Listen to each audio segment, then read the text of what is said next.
Hi friends, పోయిన వారం కాంతారా టీంకి అభయ్ నవీన్ చీఫ్గా ఉండటం అనేది జరిగింది. కానీ తాను చీఫ్గా ఉన్నా సరే ఆ టీం ఓడిపోవటం వలన ఆ టీంలో తన కర్తవ్యాన్ని తను సరిగ్గా నడిపించలేదని చెప్పేసి తనని చీఫ్ నుంచి తొలగించడం అనేది జరిగింది. అంతేకాదు ఆ టీం నుంచి 3 వ్యక్తుల్ని చీఫ్ కంటెండర్గా పాల్గొనడానికి అవకాశాన్ని ఇచ్చాడు బిగ్ బాస్. కానీ అభయ్ నవీన్ మాట్లాడిన మాటలు, బిగ్ బాస్పై చేసిన కామెంట్స్ వలన ఆ టీం మొత్తానికి పనిష్మెంట్ ఇచ్చాడు బిగ్ బాస్. ఆ టీంలో ఎవరైనా సరే కంటెండర్ చీఫ్గా పాల్గొనడానికి వీల్లేదని చెప్పాడు. ఇక వీకెండ్ కంప్లీట్ అయిపోయిన తర్వాత ఈరోజు కంటెండర్ చీఫ్ పోటీ అనేది పెట్టమనేది జరిగింది బిగ్ బాస్. అది ఎలా అనంటే, బిగ్ బాస్ ఇచ్చింది ఏంటి అనంటే, ఒక నిఖిల్ ఫోటో తప్ప మిగిలిన ఇంటి సభ్యులందరి ఫొటోస్ని పెట్టేసి సోనియాతో గేమ్ రూల్స్ ఏంటో చెప్పిస్తాడు. అప్పుడు సోనియా బుక్ చదువుతుంది. తను చెప్పేది ఏంటనంటే, ఒక నిఖిల్ తప్ప మిగిలిన సభ్యులందరూ లైన్గా నిలబడాలని. అంతేకాదు నిఖిల్ ముందుగా అయితే అక్కడున్న ఫొటోస్లలో ఏ ఫోటో అయితే తీసుకొని తను పగలగొడతాడో ఆ వ్యక్తి టీం కంటెండర్గా అవకాశాన్ని పోగొట్టుకుంటాడని. అంతేకాదు టీం కంటెండర్ అయ్యే అవకాశాన్ని పోగొట్టుకున్న ఆ ఇంటి సభ్యుడు మళ్ళీ నెక్స్ట్ బజర్ మోగినప్పుడు తను వెళ్ళి అక్కడున్న ఎపెన్ని పట్టుకొని ఆ ఎపెన్ని తను ఎవరికి ఇవ్వాలనుకుంటున్నాడో తీసుకెళ్ళి అక్కడ నిలబడి ఉన్న సభ్యులకి ఒకరికి ఇవ్వాలి. అప్పుడు ఆ వ్యక్తి దాన్ని తీసుకొని తను ఎవరిగా చీప్గా ఉండడానికి వీల్లేదు అనుకుంటున్నాడో తాను ఆ వ్యక్తి ఫోటోను ఎరగొట్టాలి అని చెప్పేసి బిగ్ బాస్ చెప్పడం జరిగింది. ఇక అసలు టాస్క్ వచ్చేసి బిగ్ బాస్ చెప్పింది ఏంటి అని అంటే, కొంతమంది ఇంటి సభ్యులకైతే సరిగ్గా ఇది అర్థం కాలేదు. అక్కడ చాలా డిస్కషన్ అనేది జరిగింది.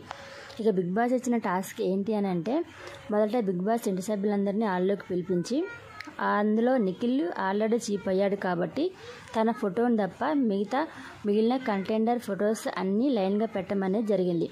ఇక రూల్స్లో ఉంది ఏంటి అని అంటే, మళ్ళీ బిగ్ బాస్ చెప్పడం అనేది జరిగింది. నిఖిల్ చీఫ్గా ఉండటం వలన ఫస్ట్ ఆఫ్ ఆల్ నిఖిల్ వచ్చేసి అక్కడున్న ఫోటోలో నుంచి ఎవరు చీఫ్కి అర్హులు కారో అని చెప్పేసి వాళ్ళ ఫోటోని తీసుకొని ఎరగొట్టేసి దానికి తగిన కారణం చెప్పాలి అని చెప్పేసి బిగ్ బాస్ చెప్పాడు. ఇక నెక్స్ట్ వచ్చేసి నిఖిల్ ఎవరి ఫోటోనైతే తీసుకొచ్చి అక్కడ పెట్టి ఎరగొడతాడో ఆ వ్యక్తి మళ్ళీ బజర్ మోగినప్పుడు అక్కడున్న ఎఫ్ఎన్ కోసము పరిగెత్తుకుంటూ వెళ్ళి నిఖిల్ అండ్ ఆ వ్యక్తి పరిగెత్తుకుంటూ వెళ్ళి ఎవరైతే ముందుగా పట్టుకుంటారో ఆ ఎఫ్ఎన్ని తాను అక్కడ నిలబడి ఉన్న కంటెండర్లకి ఎవరికైనా సరే ఒకరికి ఇవ్వచ్చు. తానే డైరెక్ట్ వెళ్ళేసి ఆ వ్యక్తి ఫోటో తీసుకొని తాను ఎరగొట్టకూడదు. తాను ఆ వెపన్ని తీసుకొని అందులో తనని ఎవరినైతే సపోర్ట్ చేస్తున్నాడో ఆ వ్యక్తికి వెళ్ళి ఆ వెపన్ని తీసుకొని ఇవ్వాలి. అప్పుడు అక్కడ నిలబడి ఉన్న కంటెండర్లు ఎవరైతే ఆ వెపన్ని తీసుకుంటారో వాళ్ళకు మాత్రమే ఎవరైతే చీఫ్ కావడానికి అర్హులు కారో వాళ్ళ ఫోటోని ఎరగొట్టే అవకాశం ఉంటుంది. అలా మొదటి రౌండ్లో నిఖిల్ ఆదిత్య ఫోటోను తీసుకొని తన ఫోటోని ఎరగొడతాడు. చీప్ అయ్యే అవకాశం లేదు అని చెప్పేసి ఎరగొడతాడు. మొన్న జరిగిన గొడవలో ప్రేరణకి అండ్ విష్ణుప్రియకి జరిగిన గొడవలో మీరు పక్కనే ఉన్నారు కానీ మధ్యలో జోక్యం చేసుకోలేదు, వాళ్ళ గొడవని ఆపలేదు. మీరు ఆపుంటే బాగుండేది, ఇంట్లో పెద్దవాళ్ళు కదా అని చెప్పేసి దాన్ని కారణం చెప్పేసి ఆదిత్య ఫోటోని ఎరగొడతాడు.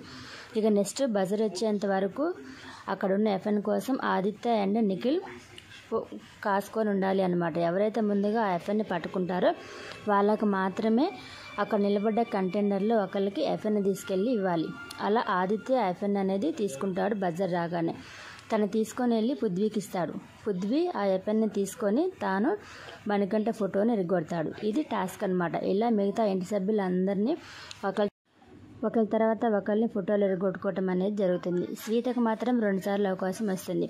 ఒకసారి నిఖిల్ అవకాశం ఇస్తాడు. నిఖిల్ అవకాశం ఇచ్చినప్పుడు ఒకసారి తాను నైనికను తీసేస్తుంది, ఇంకోసారి యస్మిని కంటెండర్ టాస్క్ నుంచి తొలగిస్తుంది. వీళ్ళిద్దరికి చెప్పిన రీజన్ ఏంటి అని అంటే, సీత మీరు ఆల్రెడీ ఒకసారి చీఫ్ అయ్యారు కదా, మేము ఒకసారి కూడా చీఫ్ అవ్వలేదు, మాకు ఒక అవకాశం రావాలి అని చెప్పేసి వాళ్ళిద్దరి ఫొటోస్ని అయితే ఎరగొట్టడం అనేది జరిగింది.